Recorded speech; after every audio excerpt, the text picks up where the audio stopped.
Hello, this is going to be a review of my Type 3A from Cube4you.com. Now, I've already shown you the review for this particular sticker layout. This is the Ultimate Cube, and if you want to look at the Ultimate Cube review, that's on my channel also. But I'm not going to be talking about the stickering. I'm just going to be talking about the actual puzzle itself, the physical cube. So the first thing you need to know about this new Type 3 is that it works very well. It's the lightest cube puzzle on the market. It's extremely light, and what it does is it has all hollow pieces on the inside, so you can kind of see that's really hollow. This one, all the pieces are really thin. Like, you can see the thinness of that little corner right there, and it's very, very, very thin, and that contributes to the smoothness, the overall smoothness of the puzzle. What this puzzle does is really interesting, and I mean, it kind of works, but it kind of doesn't, but that's okay. It's an interesting concept, is that it has these little track things on it. You can see that little half circle or quarter circle thing, and basically what that does is it has those all around the cube, and what it does is it rotates along those little tracks, and the whole concept is to reduce friction and to make the puzzle smoother. So basically, the less the cubies touch each other, the less friction there will be, and the smoother the puzzle is. So what they do is they elevate each piece and separate the pieces a little bit. You can even see the gaps. Like, you can see my finger. That's because there's like a gap between these two pieces because of the track. So what happens is, instead of having the entire piece rubbed together, only a little parts of the pieces rub together. That way, you don't have to rub the entire cubies against each other, and you reduce friction. Now that contributes a lot to the smoothness of the puzzle, and it works very, very well. However, because of the fact that this puzzle is so light, it's very easy to break. Now, I haven't broken mine yet because I've been really careful with it, but this is not one of those puzzles that you're going to be popping the corners in and out, or popping the edges in and out all the time. Don't do that. If you continue to pop them in and out, they will break eventually.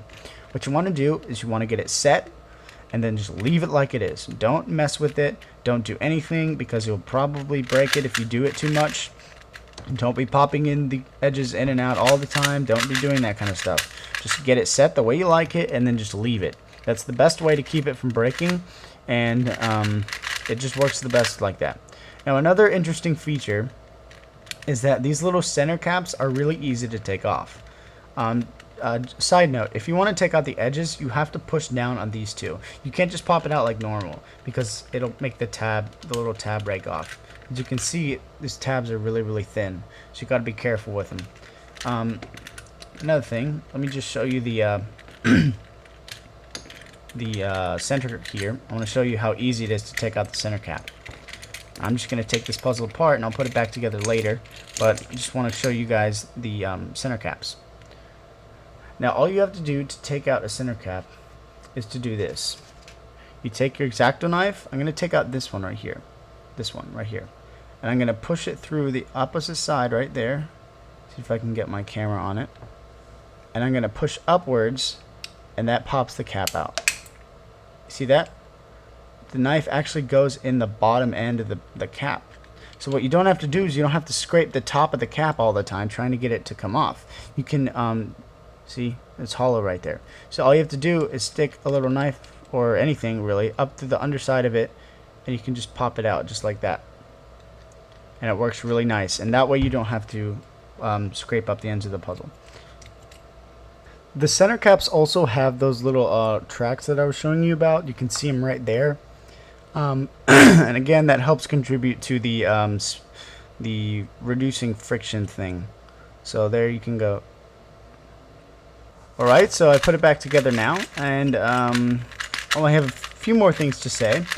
This puzzle costs $9 if you buy it off Cube4you, and overall, I'd say it's a really good puzzle. It's one of the best 3x3s on the market. It's definitely one of the lightest and one of the smoothest. It's not the best on corner cutting because of the fact that it's not really strong on the inside. They tried to make it really light, and because of that, I think the corner cutting is sacrificed a little bit. It doesn't have the strength that some other cubes have that can just power through a lot of these lockups. You have to be really delicate when you play with this cube, and I don't really like being delicate. I like being really rough and like manhandle my cubes a lot. So this cube isn't the best cube for me, but it might be for some other people. So that's about it for the Type 3A. If you like this video and you want to see more like it, please check out my channel. I have a bunch of cubing videos. I'm sure you'll find something that you like. And thank you for watching. Please rate and subscribe.